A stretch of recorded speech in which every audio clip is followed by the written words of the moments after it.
Shalom, saudara-saudara, para keluarga, dan juga umat-umat Tuhan yang terkasih.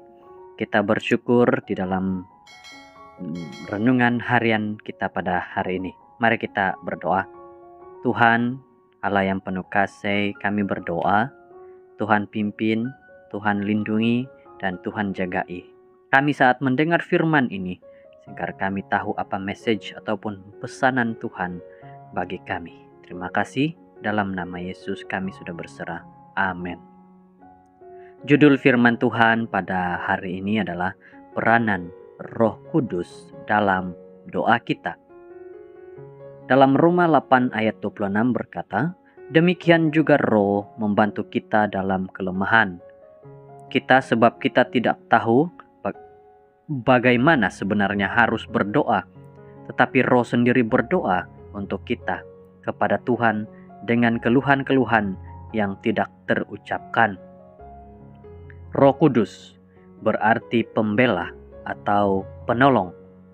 Dia menolong kita semasa berada dalam kesukaran dan pencobaan. Roh Kudus juga bekerja untuk membukakan pintu gerbang permintaan doa.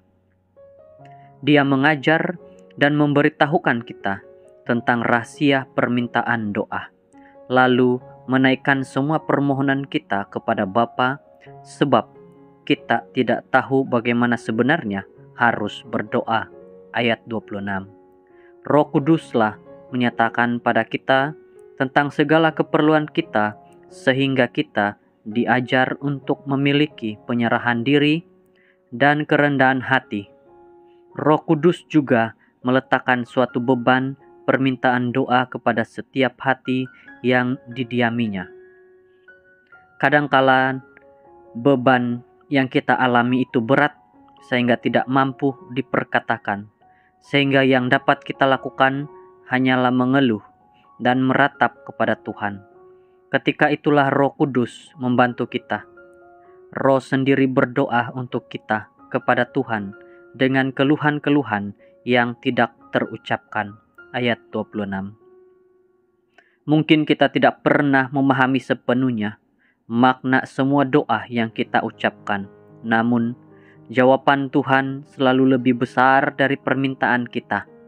Doa yang kita panjatkan itu ditafsir dan disempurnakan oleh Roh Kudus. Kemudian, Tuhan menanggapinya menurut hikmat dan kasih-Nya yang tidak terbatas. Dan Tuhan yang menyelidiki hati nurani mengetahui maksud Roh itu, yaitu bahwa Dia sesuai dengan kehendak Tuhan berdoa untuk orang-orang kudus. Roma 8 ayat 27. Tuhan selalu menyelidiki hati serta mendengarkan doa kita, tetapi bukan seruan-seruan kita yang keras yang didengarnya, melainkan pikiran Roh Kudus yang ada di dalam kita, karena Dialah yang diakui Bapa sebagai selalu menjadi pemimpin dan penolong sejati kita, bukan ucapan-ucapan kita. Dengan pimpinan dan bisikan Roh Kudus, maka kita tidak akan menyerukan doa sia-sia yang berasal dari dorongan hati yang salah, melainkan berdoa menurut pimpinannya sehingga sesuai dengan kehendak Tuhan. Roh Kudus menyempurnakan doa kita dan membuat doa kita diperkenankan oleh Tuhan. Renungan hari ini memberi kesadaran kepada kita bahwa apabila kita berdoa, kita meminta, biarlah doa kita itu disertai dengan ada Roh Kudus, sehingga doa kita dapat disempurnakan dan membuatkan doa kita didengar dan juga diberikan jawaban yang pasti daripada Tuhan. Semoga kita diberkati dengan renungan pada hari ini. Mari berdoa. Tuhan, kami berdoa bersama-sama. Engkaulah yang memimpin, Engkaulah yang melindungi dan menjaga kami. Biar kami mengerti setiap firman yang sudah kami dengar bersama-sama. Di dalam nama Yesus. Amin.